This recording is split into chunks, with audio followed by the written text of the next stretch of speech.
Today's episode is proudly sponsored by Radical Polymers. Nation, running a water treatment business is hard. Dealing with your suppliers shouldn't be.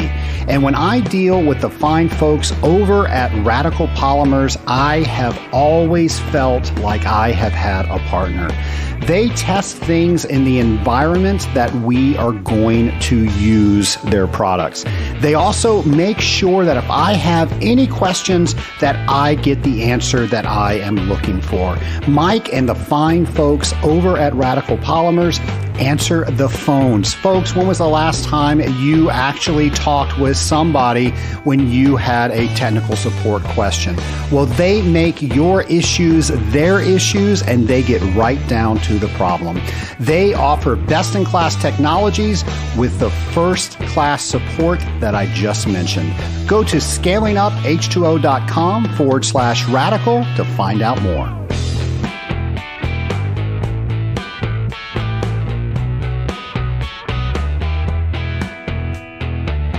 Welcome to Scaling Up, the podcast where we're scaling up on knowledge so we don't scale up our systems. Hello, everybody. Trace Blackmore here, the host of Scaling Up H2O. And last week, we were talking to my friend, Reid Hutchison of HOH, and he is back this week to share even more knowledge with us. And this is a bright guy, folks. I enjoyed this interview so much. And I'm going to let you in on a secret. Reid is part of the Rising Tide Mastermind.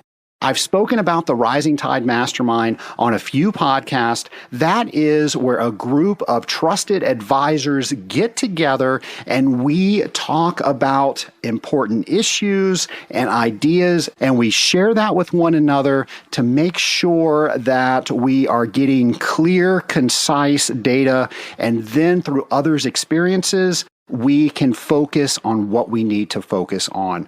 Folks, it's what successful people do to become more successful, and I love having Reid in the group. So it might be right for you. I will tell you, it is not for everybody because a big part of the Rising Tide Mastermind is we hold each other accountable. And that very thought of accountability might send some screaming. So if that's you, the Rising Tide Mastermind is probably not the best choice. But if it sounds like accountability is a tool that you could use where other people are helping you stride to achieve more, then I would ask you to consider going to scalinguph2o.com/mastermind to see if the Rising Tide Mastermind is right for you.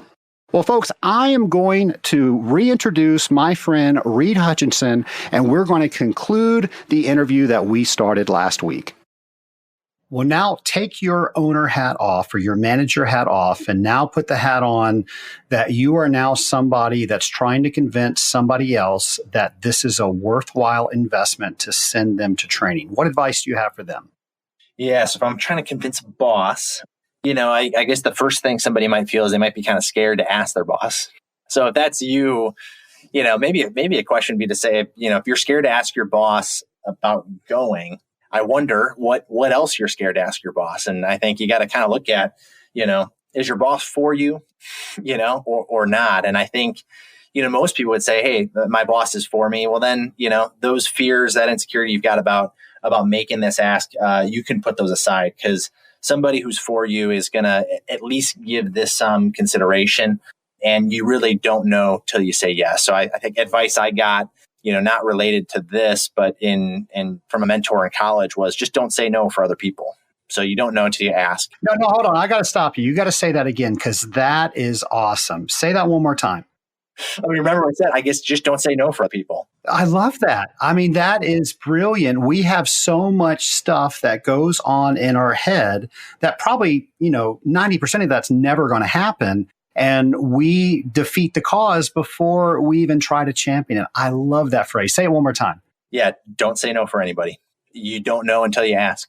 So don't assume and don't say no for anybody else. So, yeah, if your boss is for you, generally they may say no, but there's other benefits to asking.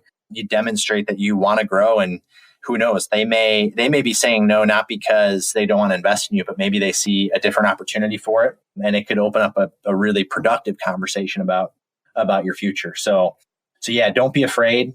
And then, if your boss is really just not seeing the value and they're kind of hung up on the economics of it, this might be a lot to ask for some folks, but I would say, hey, can I get some time off to go, and I'll pay for myself? That would be a fallback position. So then the company's not having to spend the cash for you to go, and they won't feel maybe you being out of the office for a couple of days.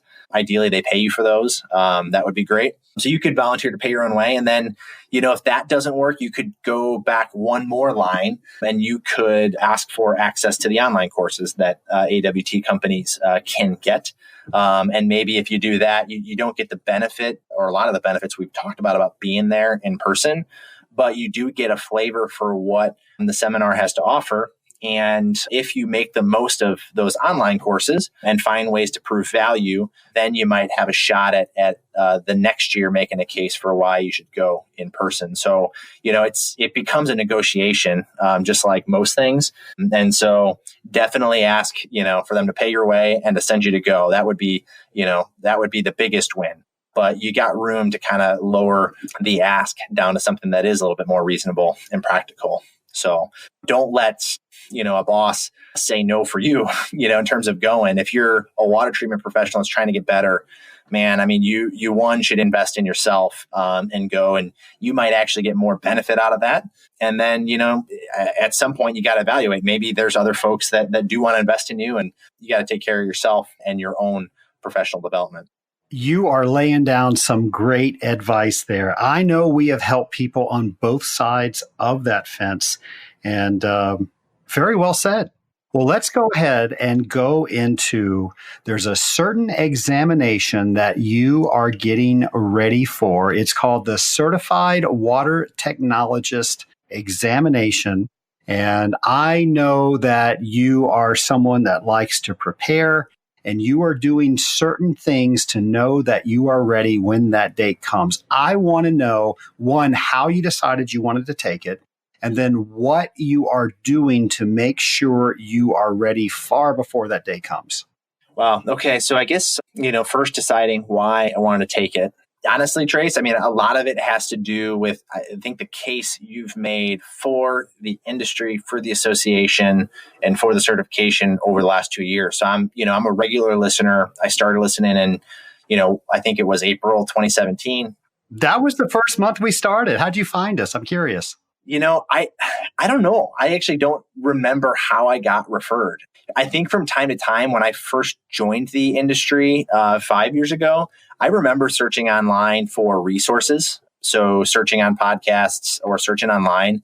And there were some like random kind of weird ones out there, but none that were very specific to industrial water treatment. So I actually think from time to time, I have been checking online for different resources. And I think I looked up on podcasts and I ended up finding you. So I think it was by chance, but I was in a process of periodically searching for materials out there because, when I joined in 2014, I had a fair amount of resources internally at HOH, but not a ton of external resources. And that was what I was really, thirsty for was, folks that either weren't my dad, or didn't work for HOH, kind of folks that I just knew would have an objective, kind of broader perspective on the industry that I could use, to kind of validate what I heard and knew. I not that, my dad isn't, a smart water treater, or the folks I work with aren't, but I always kind of needed some sort of external validation because, when you grow up in a family business, you can naturally be suspicious, of what people are telling you because you live in a bubble sometimes. And so I really, really wanted a source that was outside. And yeah, I stumbled upon your show and it kind of blew me away just how,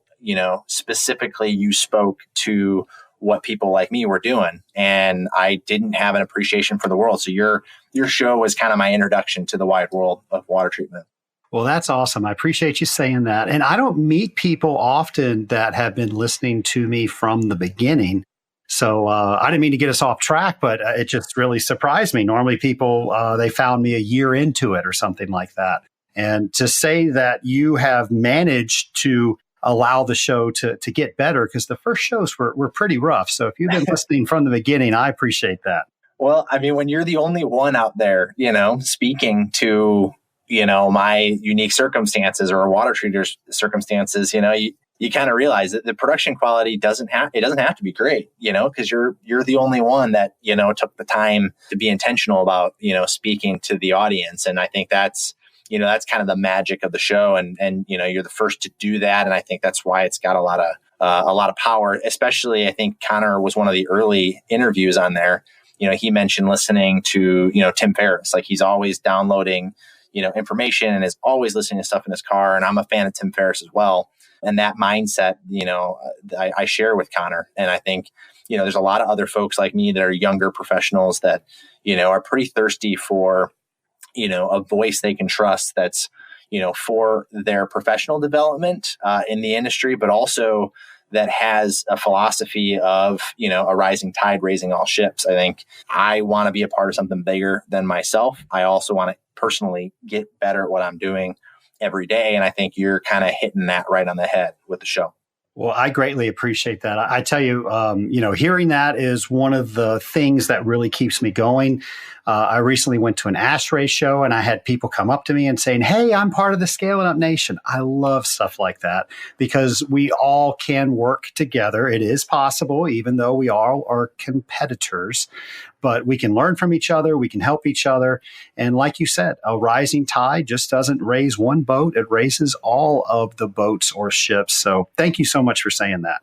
Now let's get back to our regularly scheduled program with the Certified Water Technologist Prep. Yeah, I mean, you made a really strong case, to get that certification. And I think that case you made over a couple of years, internally at HOH, when I started, I trained for a few months shadowing people, and we had our own modules. We went through an exam, and I passed that test, and was sort of anointed, what we call a water quality engineer here. So I'd kind of gone through that, but I think I'm beginning to see earlier on when you start talking about the CWT, provides a fair amount of external credibility. And at HOH, I think a few folks had taken it 10 or 15 years ago, and they kind of passed on it organizationally. They kind of said, "Hey, the CWT is valuable, but we think we can do our own thing." And that was the philosophy for a long time that I kind of walked into.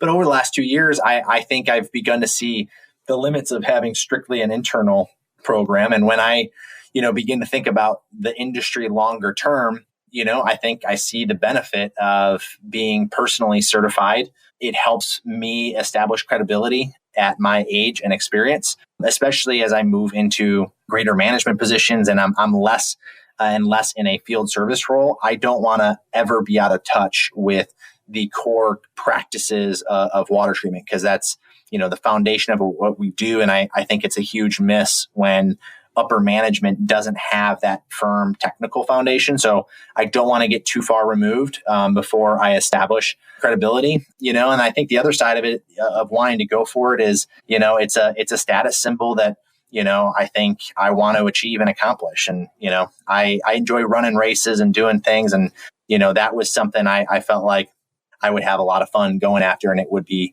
rewarding to put the work in. So I signed up, actually. My brother-in-law, Andy, he's been in the business 7 years, and we're super close and are excited about our future in the family business. And he shares a similar point of view. And actually this year, he was the one that pushed me to sign up finally for the date. I didn't take the CWT challenge from you. I actually shied away from that. I just didn't make it a priority and say yes. So that was one piece of advice I didn't follow.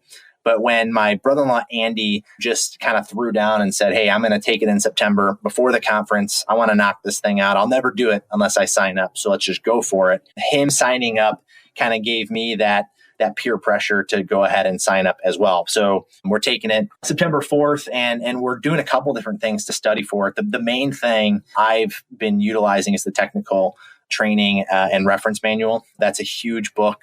And what I've been doing, my main practice has been to take it one chapter at a time. It's pretty hard to go through that book straight through, but I've been going through and essentially just taking notes in a Word doc next to it and trying to transcribe some of the complicated topics into my own shorthand, either pictures or keywords for me to grasp the concept. And then we've taken the practice questions that you get. We loaded those into this tool online called Quizlet, and we've been using those as flashcards to study the questions that, we think could be on the test. You check which ones you got right, you revisit the ones you didn't. And that's been a big part of our study practices as well. And then the third part is, the math problems. Generally, those we're picking one and working through it together. We've needed to ask a few people internally on our technical team for guidance and help on how to work those. But yeah, I'd say it's reading and translating and then practicing on those questions. And I don't know if it's going to work or not because I haven't taken it yet, but I'm surely hoping it works. And then I've also kind of told myself if it doesn't, I have just yet another opportunity to study and learn and get better. So, well, I'm going to encourage you not to put the pressure on yourself to pass it. Put the pressure on yourself to what you're doing. You're preparing for it. And if for some reason you don't pass it, it's not the end of the world. You now have experience of taking the examination. You know what the process is like, and you already laid the groundwork of how you're preparing for it. You now need to go back and maybe go over some other things. So, but so many people, they'll stay up till 2:00 in the morning the night before. You're taking it on September 4th. So they'll stay up that whole night, September 3rd, not get a good night's sleep, and walk in and just have so much pressure on themselves that they have to pass it. Don't do that. It's not worth it. And if you're prepared for it, you'll pass it. If you're not, you'll re-prepare for it, and then you'll pass it. Yeah, I think that's spot on. It's easy to fall in the trap of waiting until you're always ready. And I think it's the shortcut is to jump in, get the feedback, and adapt from there. And don't sweat it, and your ego will be fine. So that's what I'm telling myself, but I appreciate the encouragement. And that's, part of the benefit of talking with you and listening to this is working out some of those issues just like that. Well, awesome. And I will expect a phone call when you do pass it. I will let you know as soon as I know, which I guess happens right after I take it. So you will hit a button and it will say, are you done with the test? And you will hit yes. And it will say, are you sure? And then that next press is about 50 pounds on your finger. And you finally hit that button and it will say, you finished the test, and something's printing out in the front of the office as you pack up all your stuff. And she will have a page for you when you exit that room. Yeah, it should be, it'll be a fun day. So, and I'm glad I get to do it. I mean, I love working with my brother-in-law, Andy. I'm excited to be doing it with him. He's been a partner and a friend. And, like I shared, we motivate each other to try and do better and to compete in a productive way. And so, success or failure, I'll be doing it with him. And, we'll see how we do. It might be a little bit funny if one of us passes and the other one doesn't, but, it's been a good process for us. So we're hoping for the best. Well, thank you for sharing what you've done. I know that will help other listeners as they prepare either for the certified water technologist examination or whatever they have in their industry. You mentioned you like challenges and you're a runner, and I know that you use that for some interesting things when it comes to water. So I was hoping you could talk to us about some of the clean water projects that you've done. Yeah, this is a huge passion area for me, starting back in 2014, actually. It's been cool to see how I believe God's kind of connected this passion that I stumbled on in 2014 to my work in water treatment in general. I've started running in 2012, really because a friend of mine just after college said he was going to go run a marathon in Death Valley, and he wanted me to do it. And so I signed up with him, and we didn't train very well, but we struggled through it. And it's the kind of thing you do when you're 22 and dumb and just trying to check different things off your bucket list. And so we went and did it, and it was a fun experience, but I never really thought I would run again. But in 2014, I went to church one Sunday morning, and there was an organization there called Team World Vision that had organized a group of friends that were going to run the Chicago Marathon while fundraising with their friends and family for clean water projects, typically deployed in East Africa. And so I said yes in 2014 to run the Chicago Marathon and to do this fundraising. And that experience exposed me to the global water crisis, which was something I didn't know much about there are hundreds of millions of people that live every day without clean water, and it dramatically impedes their ability to grow and develop. And so in 2014, I learned what this cause was. I had an awesome experience training. It's super hard to train for 18 weeks. It's not an easy process, but I did it in community and was educated about the cause in a way that allowed me to invite friends and family to donate, $25 or $50 to bring clean water to people. And so I had a really impactful experience there. And that actually led me to doing it again in 2015. And ultimately in 2016, I got a chance to travel to a town in Uganda called Bulisa. My wife and I sponsored a kid in that village, and we got to see some of the work of World Vision firsthand. And World Vision's child sponsorship program is pretty simple. You pay monthly to support a specific child. You get these updates and pictures of what's going on with their life. But really what you're funding is a World Vision team that's doing, long-term, like 10 or 15-year development work in a community, usually consisting of significant water projects that bring clean water to a community. And I had an amazing experience getting to, one, meet our sponsor child, Alfred, in Bulisa, Uganda. And then secondly, just to see how transformative it was to this community to receive clean water. And I was so captured by the work World Vision was doing, and specifically Team World Vision, who was running these crazy races and really challenging, inspiring people to get involved. So much so that I said yes to this race in 2016 that was a 56-mile race in South Africa. It was between the towns of Pietermaritzburg and Durban. No, wait a second. So 56 miles and like the hottest place on the planet. Did I get that right? Yeah. Yeah, it wasn't very cool there. It was warm, and it was a crazy thing to do. And I was captured, kind of by the vision, inspired by this crazy group of people who was doing this. And not only was it a big physical challenge, but it was also a pretty large fundraising challenge. The goal was to raise support for one child per mile. So I actually had this goal of 56 kids getting sponsored over the course of training for 6 months. And so I was inviting, friends, family, church people, anybody I met to sponsor a kid for like $39 a month. So not a small financial investment, but I had these cards with these pictures of these kids that I was trying to get support for. And they actually all lived in Bulisa, Uganda. And it was this amazing experience. I had no idea what I got myself into. I was just saying yes to, one invitation after the other from people that I trusted. And, my life was really transformed through this experience, and it just broadened kind of my horizons to, what one person, when working with, a team of people, can do to impact lives across the world. And so super passionate about it. I actually, the race itself in South Africa, it goes through an area they call the land of 1,000 hills. And it really did look and feel like 1,000 hills, and traveling halfway across the world to do this. It was one of the hardest things I've ever done. And it was a painful experience because I actually did not complete the 56 miles. There are a couple of reasons for that, but it was a painful, physical failure of mine because I had a lot of people that knew I was doing it. So it was public, and it was a hard thing to do and not succeed at. But I did make it 43 miles, which I was really proud of. And I was successful in getting 56 kids sponsored. And so it really taught me a lot about, why you do these things. There is a personal physical challenge. That's a big part of it to motivate people. But it taught me a big lesson about, submitting yourself or sacrificing, for other people, and just the power of what can happen when you get a community engaged in helping others around the world. And so, this was something I'd been doing for years. It culminated in this race in South Africa.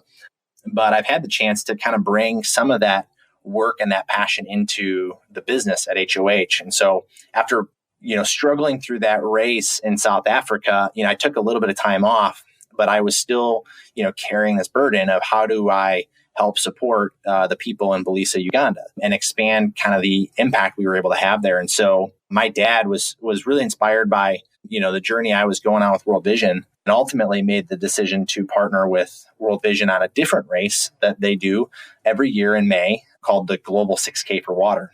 And so we've used this race as a way to engage our network at HOH in helping end the global water crisis. And we've got this phrase in our vision that looks like this. Organizations are linking arms with us in a grander vision, and thousands of people are engaged in the effort to end the global water crisis by 2030. And we've really crystallized sort of this heart that we've developed in the business for making a lasting impact. And this is one of the ways that we're trying to do that. And I know, there's a lot of folks in the water treatment industry that have looked for ways to connect, their business to a cause bigger than themselves. I think a lot of folks have found water-related charities and programs to invest in. But I was hoping to share a little bit about this experience. One, because it's a fun part of my story that, shares a lot about me, but it's also a very accessible way for water treatment professionals and business owners to get engaged in a cause, especially if they're not already. And so, if somebody's not ever run a marathon, Team World Vision has races all across the U.S. And it's a great program because it helps get you into the race, educates you about the cause, and it can be a super transformative experience. And then this global 6K, it's a 6K race, so about 4 miles. And the model is pretty exciting. They have a site in Chicago, which we host or promote as HOH, but they also do a model where they allow you to be a host site yourself, wherever you are in the US. So some people are a host site of 1, some are host sites of 10 or 100 at their business or church. And it allows tens of thousands of people to be a part of this global 6K for water once a year, all in the same weekend. And they raise tons of money for these projects in East Africa. And it's just a super powerful movement that, I think is just so aligned with what a lot of us are trying to do as water treatment professionals. And, I think it'd be a great way if folks aren't engaged in a cause. This is certainly one that's a layup, for water treatment professionals. And, Team World Vision is a great way to get involved. So wanted to share that with you guys. No, that's amazing. Thank you so much for doing so. So if someone's listening, they want to find out more, do they just Google Team World Vision? Yeah, Google Team World Vision or Global 6K for Water, and you'll get the dates for the race in May. Yeah, and like I said, they're a great organization and they're super easy to work with. Yeah, I'd suggest, if you want to get involved, you want to do a race, they'd be a great partner to do that with. I have to ask personally, how do you train for a 56-mile race? It's a lot of miles. And, I guess I might not be the best person to speak from because I didn't finish, but, I have aspirations of going back and doing it in future years. So you take it down into small little bites, just like anything else. So, for me, it starts in December and it runs through May. You're running about 6 days a week. For that period of time, you already got to kind of have a firm base. And eventually you work yourself up to about 70 miles per week that you're running. So you spread the miles out. I think the farthest I ran prior to the race was a marathon on Saturday and a marathon on Sunday. And so generally with a lot of these programs, you look at weekly mileage and you work up to the race or race mileage or greater. And then you actually just don't run the distance typically before you do the race, but you have it baked into the total miles of the week. And the rest, on race day, your body's ready for it, but psychologically, you've never quite experienced the distance all in one bite. But it generally, the training plan should bring you through. The other interesting part, if you don't run a lot, at the endurance level, the surprising part you have to learn about is nutrition. When you're running for 10 hours, you got to eat. And that's a pretty big part of endurance running that most people don't think about, but takes a lot of practice to see what foods you like, how much to eat, how to stay hydrated. And so it's a pretty interesting, art that when I first ran a marathon, I never thought I would have been involved at that level. And I don't want to give any, false impressions. I'm not a very pretty runner. I'm not very fast, but it's something, I find a lot of pleasure in. It's a great way to release stress. And it's been fun to find a way to exercise like this and take on these challenges, but for a good cause. So, Reid, we have covered a multitude of topics. We have been through at least half a dozen topics, I think of, but I am not done with you quite yet. I want to ask you a few questions that I'm kind of curious on how you perceive these things. So the first one I'll ask is, how do you learn new things in water treatment? I'd probably break it down into 2 buckets. I've got, some external resources and then some internal ones. The internal ones for me, being a family business, we've been around for a while. I've got a lot of folks I work with that have been engineers or water treatment professionals for, 20, 30, and in some cases 40 years. So I learn a lot about water treatment kind of through osmosis by being in proximity with folks as issues come up in the business. At this point right now, I'm handling some of the managerial sides, but on the insurance side, a lot of things pop up that are water treatment and technical, and I may not have all the answers. So I listen and absorb, as much as I can from, the folks that are far more experienced than I am in water treatment within HOH. So that's the big kind of internal source. We've got some of our own kind of files and documents that I'll read through as needed, but that kind of internal learning comes as issues pop up that I need to learn about.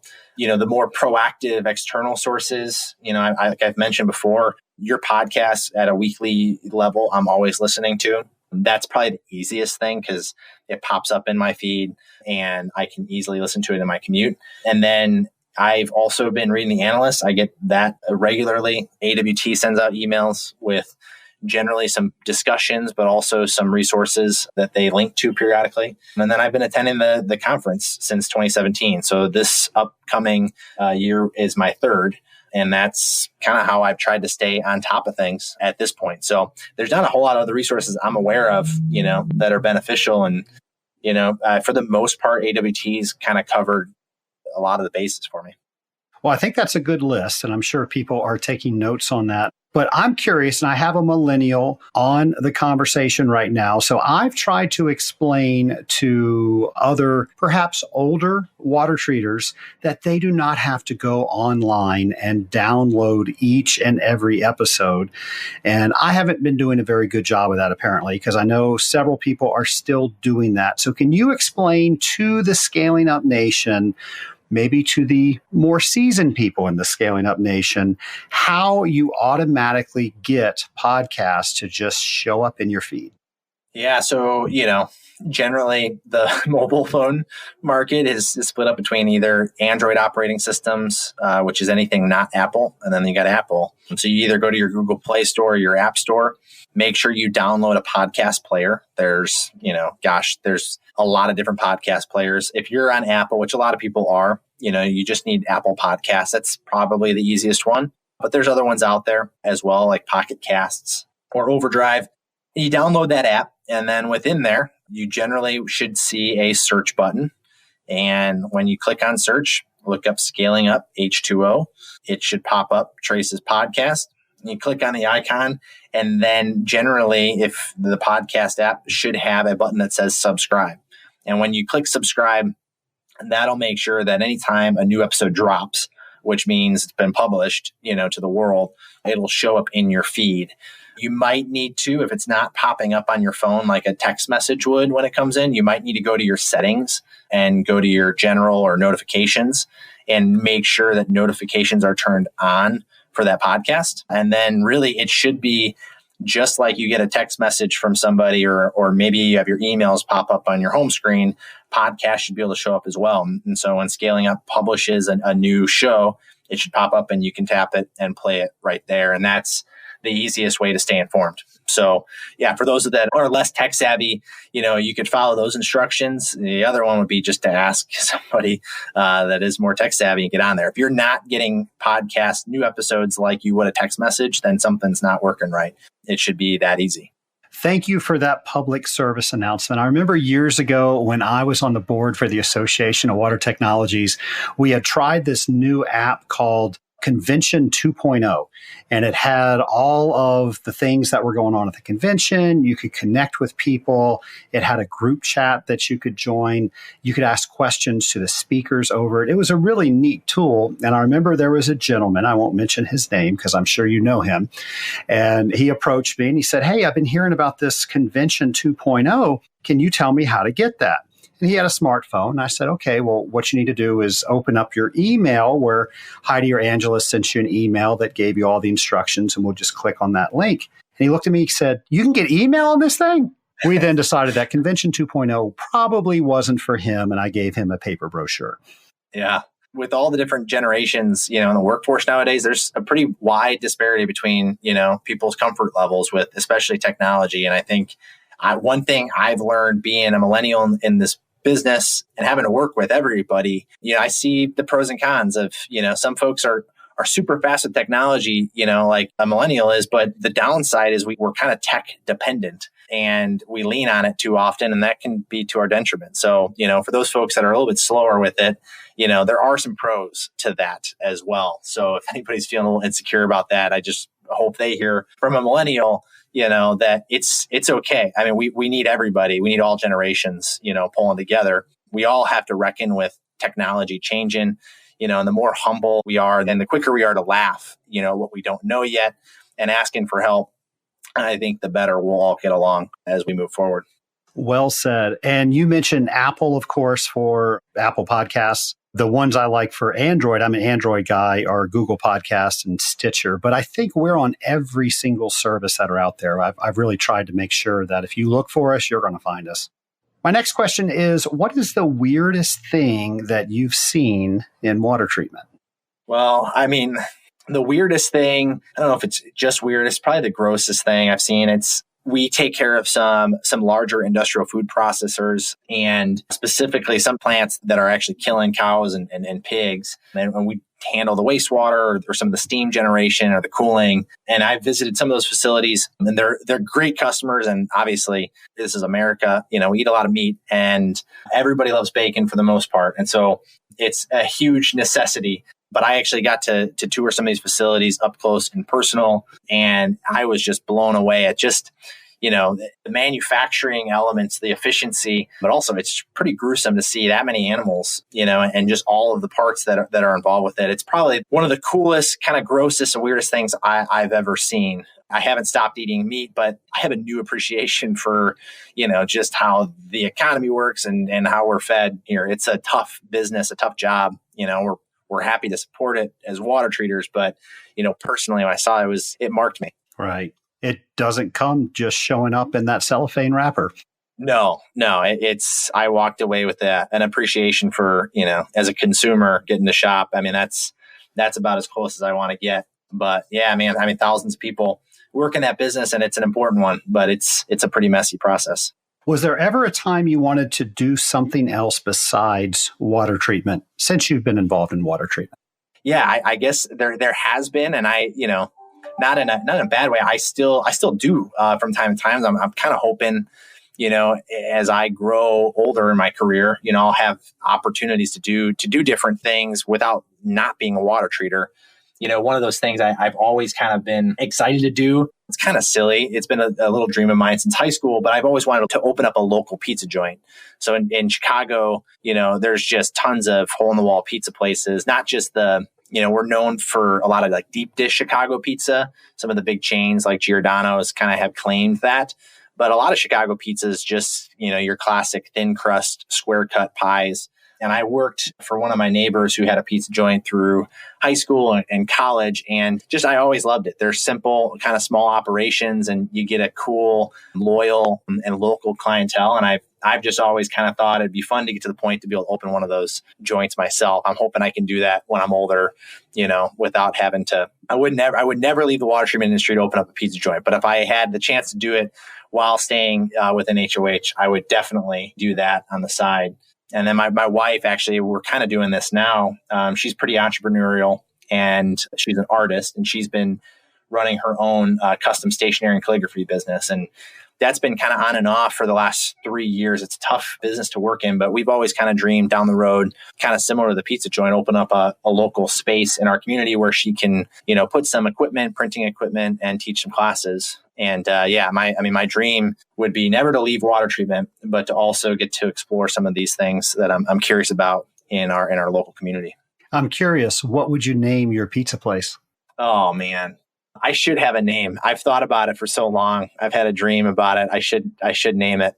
I guess one name option I might take would be to name it La Roman. That was the pizza place that I used to work for. They're closed now in Arlington Heights, Illinois. But yeah, La Roman Pizza Kitchens. I might see if I can reopen under that name. So that's as original of a thought I've got. Fair enough. Next time I see you, I'll expect 5 more. Okay. That's something Tim Fulton would say to me. I am sure at the time that this episode drops, there's going to be somebody that is brand new to water treatment that is listening to you. What advice do you have for them as they're starting out? So for a new water treater, there's a lot. I mean, it's an overwhelming process to jump in to the industry. Maybe one thing that might be helpful.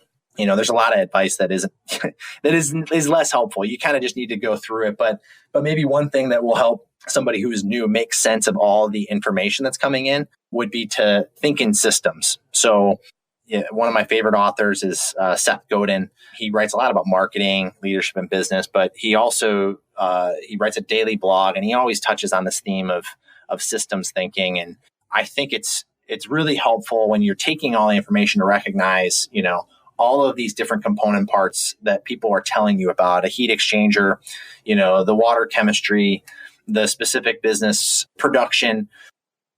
Everything operates within the rules of a system, and which is a collection of processes that's converting inputs to outputs. And, there's a set of activities to do that, but, the overarching framework of a system, will help you make sense of all the different bits of pieces of that information that people are throwing at you.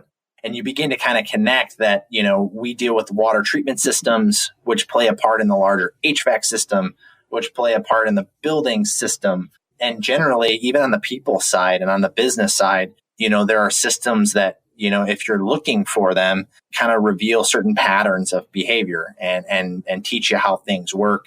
And that framework of systems, I think, will maybe accelerate the summit of the steep learning curve that is getting into water treatment. And you're hit with a lot of different things, from the super technical to the sales. And, just remember, it's all a system. And if you can identify the inputs, the outputs, the primary component parts, you should, over time, be able to put it together. Even if you only know some of the variables, if you're sketching it out, draw some of the pieces of information you don't know. And over time, you begin to kind of capture bits of information and you fill in the gaps. So you can get running and do the components of your job while kind of learning along the way, just as long as you kind of understand the rules of the system. That should probably go a long way to, making your entry in the industry a little bit easier. I have no doubt that advice is going to help somebody. You mentioned Seth Godin. He's one of my favorites as well. Do you ever read any Simon Sinek? Oh, yeah. Yeah. I mean, Start With Why. Awesome. I think Leaders Eat Last was a great one as well.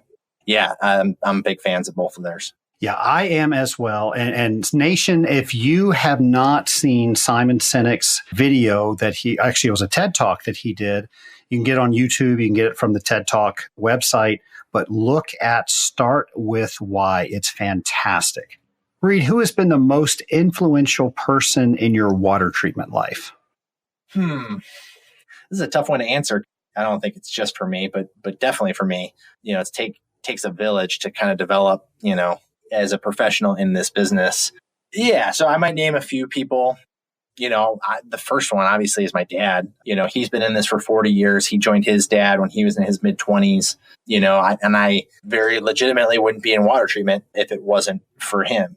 So I was here first for my dad and second for water treatment. And now, I've cultivated my own passion for a water treatment profession. But I owe a lot of that to my dad. And I think, the longer I'm in this business, the more I grow to respect my dad and what, he's been able to make of his 40 plus years, and he's still running in the business. Some other voices, I'd be remiss to say, and I probably can't name them all here at HOH, but there's maybe like 10, more senior engineers here at HOH that have poured into me and invested in me.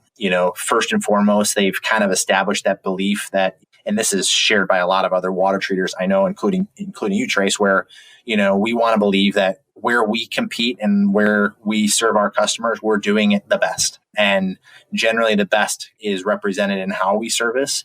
And so that reputation, that service quality, I've inherited from a lot of the guys that have been a part of the HOH team for 10, 20, 30 years. So there's about 10 to 20 of those guys. And I won't name any of them because I don't want to not name somebody. And then I'd say maybe thirdly, Trace, again, I've expressed my gratitude to you, but you've been a big influence as well these last few years. Well, I'm humbled to hear that. And I definitely wasn't fishing for that answer when I asked it. even if you were, it's okay. I think, this podcast, you put a lot into it. And I think responsibility is a big theme, I think, for me. And I think, for other professionals in the industry, we got to take responsibility for making the most of what's put out there. But, I think you've taken responsibility to make your contribution. And I think, the best way people can honor that is just to say, hey, thanks, and to give credit where credit's due. Well, I appreciate that. And find new people to listen to the show, I might add. Absolutely. What's the biggest lesson you've learned in water treatment so far? Wow. I would say, I think, because I've been, disappointed time and time again, there are always new problems to solve in water treatment.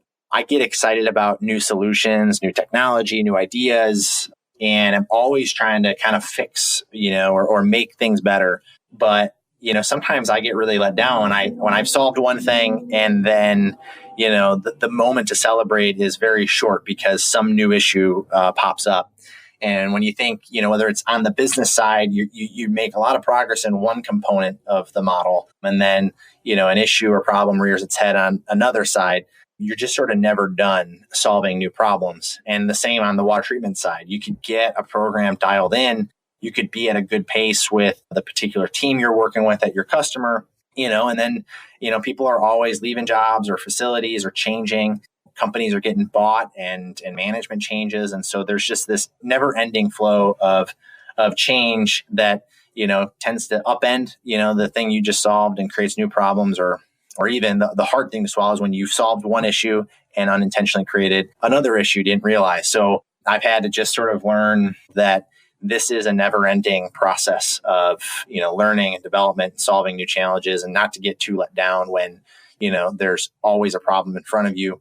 Generally, as long as they're new problems, it's just proof that you're getting better and that you're doing the work.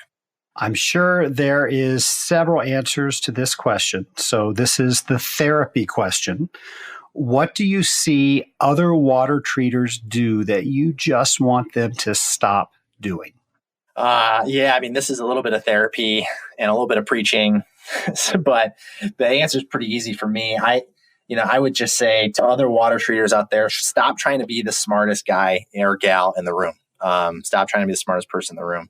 That's one thing, I think I've recognized in this industry, and it's not just at HOH sometimes, and not just with, the markets we compete in. It seems like it's everywhere. And I don't know if it's a generational thing or just our industry, but it just drives me crazy when there's a lot of posturing and a lot of hubris around, having all the right answers and being the smartest one, and we tend to kind of nitpick each other technically and, look for ways to put each other down to try and, claim a certain level of expertise or superiority, thinking that, is what's going to give us an edge or position with, our customers, but it doesn't. And I guess I see it crowds out, people's ability to learn. It shuts down relationships that, may be really productive to have with others in the industry, and then it also kind of distracts from the main thing that we all do, which is, take care of our customers. And a lot of times they're not looking for someone to split hairs and try and be the smartest. They're looking for somebody to connect and relate and empathize with what they're trying to accomplish and to, leverage the tools of water treatment to help them accomplish, their goals. Our customers aren't served well. I don't think the industry is served very well by everybody posturing to be the smartest. I think, longer term in the industry, the real experts are going to be the humble ones who are looking for ways to collaborate and to contribute. And I think that's the wave of the future. And, I really hope a lot of water treaters catch on to that, because I think we'll all be better for it. Well, that was well said. Now, if somebody just tuned in right now, what's the one thing you want them to get out of our conversation? Oh, man, I want to cheat on this question, but I think, if you're just tuning in and there's one thing, there's more than one thing, but if it had to be one, I would say take a hard look at investing in the AWT technical training in February and March of 2020. So go back to the earlier portions of this episode and listen to some of the components of making that decision and getting the resources. But I think that, in a nutshell, I think we'll get the most benefit for somebody who's just tuning in, is looking for a specific action to take. Well, Reid, this has been a great interview and you've scored very well, but we now have the lightning round, so it's anybody's game. So are you ready to see how well you do? Let's roll. Let's do it. All right. You now have the ability to go back in time and visit yourself on your very first day as a water treater. What do you say to yourself? Gosh. All right. I would say, Reid, create a plan to pass the CWT exam and get certified as soon as you can. That would be one thing I wish I had done sooner. I could have done it sooner with my degree, and I didn't need the full 5 years. So I wish I wouldn't have hesitated there. So, if I'm talking to Reid back in 2014, set a date for as soon as I'm qualified and get working on it. What are the last 3 books that you've read? Well, I fall prey to always having multiple books started, not finished. But three of the ones that I have been reading and some I've finished were The Personal MBA by, I think, Josh Kaufman. That was a super helpful book. I always wanted to go back to school at some point, get my MBA, but I don't think I'm going to get the chance to do that. And this was a book that I think pretty much helped alleviate my concern that I was going to be, held back by not having that degree. And it gave me some awesome tools to be able to grasp the business, and I refer to it often. So The Personal MBA, I'd highly recommend. I just read that last month. Another one, Myths and Mortals. It's a book about family businesses and just generational businesses and being a generative leader. And that one was super impactful. And then one that I'm still in the middle of, because it's a long one, is 12 Rules for Life by Jordan Peterson. That's been a super popular book out there, and it's been very impactful on me. It's no doubt that Hollywood is going to find out about the Reid Hutchison story, and they are going to make a movie. When they do, who should they cast as Reid? I would say, because it's got to be somebody from Hollywood. I'm reaching here. I would say Chris Pratt. Yeah, that's who I think would probably best play me in the movie. And if you know who he is as an actor, he's been in things like Parks and Rec, and I relate to that character. But he's also been in some cool movies that I aspire to be as cool in. But Chris Pratt, he's a funny dude, and I think he would do me justice. I actually had an opportunity to meet him once. They do a lot of movies here in Atlanta, and I ran into him. Was he a cool guy to meet? Well, we were actually servicing a location where he was, and we didn't have a very long dialogue, but he said, "Hey, how's it going?" I said, "Hey," and that was pretty much as far as it went. So yeah, we're the best of friends now. My final question is, now you have the ability to talk to anyone throughout history. Who would it be with and why? Well, in history, it could be a lot of people, but I think one I would love to talk to, would be super cool, would be Captain Winters, Dick Winters. I think he passed a couple of years ago. But if anybody's seen the HBO miniseries Band of Brothers about, I think it's Easy Company in World War II, there were a paratrooper unit, but a super powerful series I loved. And it was based on real guys. And one of those guys was Captain Winters. And he's just an absolute stud. And they interview him a little bit in it, like a documentary towards the end. And I just think he'd be a fascinating guy to talk to, experience some amazing and difficult things. And yeah, he'd be a fun guy to have a beer with. I agree with you there. I had the opportunity to watch Band of Brothers with my grandfather, who was a World War II vet, who never talked about World War II. He shared a little bit of stuff with me as we were watching this. But the thing I remember most about Captain Winters, I remember they were playing poker in the back of a truck. And he fussed at one of his officers, and he said, "Never put yourself in a position where you can take anything from these men. Your job is to lead these men." So that would be a great conversation, I have no doubt. Yeah. Well, Reid, this has been a great conversation. Thank you so much for coming on Scaling Up H2O. We have covered so much ground in this time, and I know we have helped a bunch of people out there in the Scaling Up Nation. Thank you so much. Thanks, Trace. It's been a pleasure to talk with you. Reid, once again, thank you for coming on Scaling Up H2O.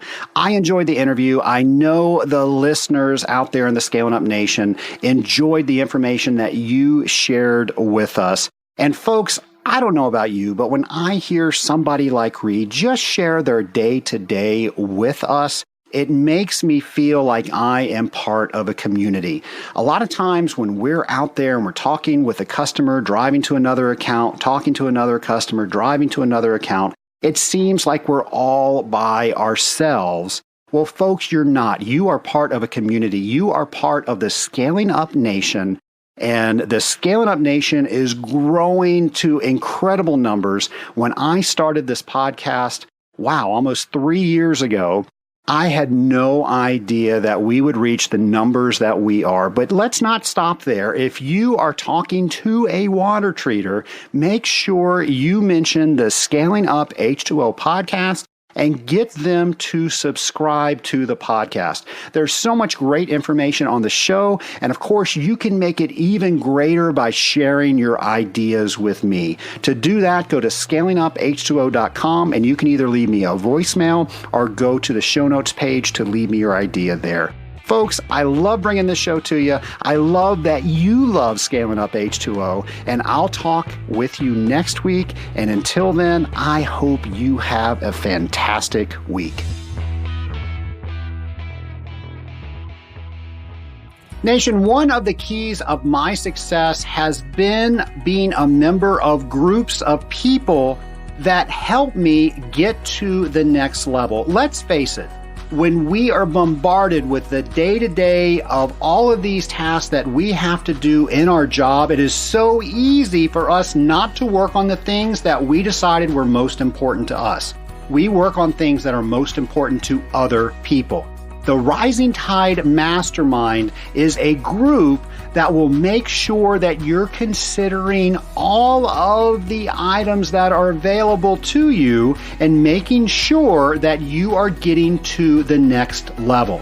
Simply put, you will get where you want to go faster when you have a group of people that are encouraging you and keeping you accountable to get there. Go to scalinguph2o.com/mastermind to see if this is the right group for you.